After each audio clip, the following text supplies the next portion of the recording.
যাদবপুরের মাটিতে আজ উন্নয়নের নতুন বার্তা, মানুষের কণ্ঠে মানুষের কথা। তৃণমূল কংগ্রেসের উদ্যোগে অনুষ্ঠিত হলো উন্নয়নের সংলাপ, যেখানে উঠে এলো বাংলার গৌরবোজ্জ্বল 15 বছরের উন্নয়ন যাত্রার বাস্তব চিত্র। কলকাতা পৌর সংস্থার 101 নম্বর ওয়ার্ডে আয়োজিত এই কর্মসূচির মূল লক্ষ্য মাননীয় মুখ্যমন্ত্রী মমতা বন্দ্যোপাধ্যায়ের উন্নয়নমূলক কাজ ও মানুষের পাশে থাকার প্রতিশ্রুতি সরাসরি জনতার কাছে তুলে ধরা। এই অনুষ্ঠানের আয়োজন করেন যাদবপুর বিধানসভার অন্তর্গত 101 নম্বর ওয়ার্ডের পৌরপিতা বাপ্পাদিত্য দাশগুপ্ত। অনুষ্ঠানে উপস্থিত ছিলেন 106 নম্বর ওয়ার্ডের কাউন্সিলর অরিজিৎ দাস ঠাকুর এবং 96 ওয়ার্ডের কাউন্সিলর বসুন্ধরা গোস্বামী। মঞ্চ থেকে তুলে ধরা হয় রাজ্যের সার্বিক উন্নয়নের কথা, শিক্ষা ও স্বাস্থ্য পরিষেবার অগ্রগতি, সামাজিক প্রকল্পের সাফল্য এবং পরিকাঠামোগত উন্নয়নের নতুন দিগন্ত।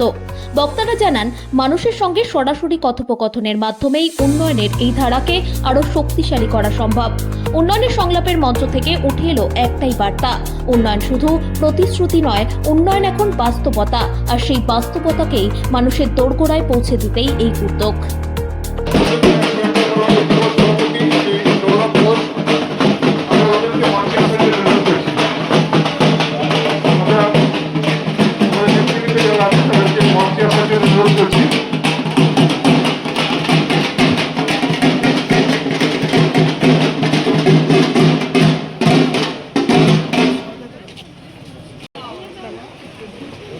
এবং শ্রী মাধব শাহকে অনুরোধ করব শ্রী উদয় সিংহ রায়কে পুষ্পস্তবক দেওয়ার জন্য।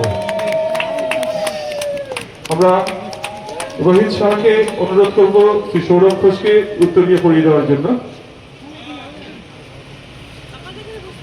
এবং শ্রী দীপক দত্তকে অনুরোধ করব, দুলাল শাহকে অনুরোধ করব পুষ্পস্তবক দেওয়ার জন্য।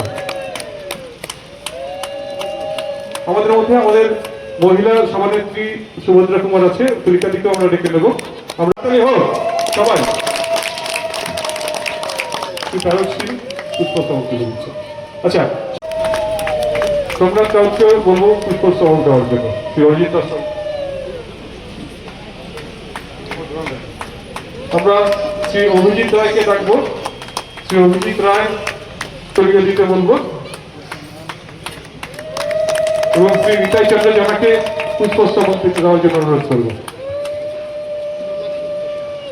আমরা শ্রী দীপক দত্তকে অনুরোধ করব শ্রী উদয় সিংহ রায় মহাশয়কে উত্তরীয় পরিয়ে দেওয়ার জন্য এবং শ্রী মাধব শাহকে অনুরোধ করব শ্রী উদয় সিংহ রায়কে পুষ্পস্তবক দেওয়ার জন্য। আমরা রোহিত